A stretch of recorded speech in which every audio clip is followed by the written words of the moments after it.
Welcome to our channel. Today we how to improve asset allocation with Disney, complete guide step by step clearly.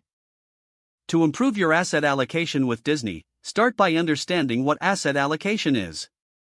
Asset allocation involves dividing your investment portfolio among different asset categories. Consider how Disney operates in both entertainment and media sectors. Begin with gathering data on Disney's stock performance over the past 5 years. Examine financial reports available on the Disney Investor Relations website. Look for trends in revenue growth, profit margins, and cash flow.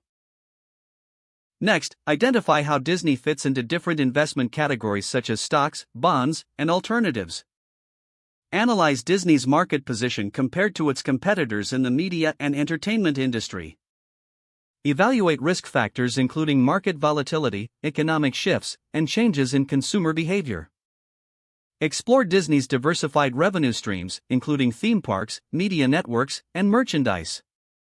Consider adding Disney's stock to your portfolio if it aligns with your risk tolerance and investment goals.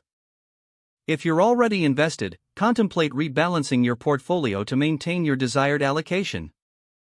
Use financial tools or platforms for simulation of different allocation scenarios. Create a watch list of relevant news and updates related to Disney's performance. Regularly review your asset allocation strategy to ensure it remains aligned with your financial objectives.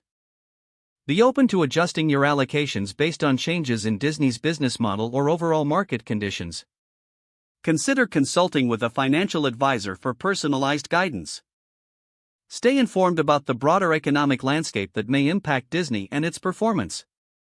Finally, keep in mind the importance of a long-term perspective in investment strategy. If the page does not load, refresh the browser or try again in a private or incognito window. Make sure you are using the correct email address, then retype it carefully to avoid small typos. If your password is not accepted, use the reset option and create a new strong password you can remember. Check your spam folder for verification or security emails, then complete any requested confirmation steps. Enable two-factor authentication if available to improve account security and reduce unauthorized access risk. After signing in, review your profile details so your contact information and settings are accurate and current. If you see an error message, note it down and try again after restarting your device and internet connection. Log out when you finish, especially on shared devices, to keep your account and payment information secure. If the page does not load, refresh the browser or try again in a private or incognito window. Don't forget to like this video and subscribe to our channel for more step-by-step tech guides.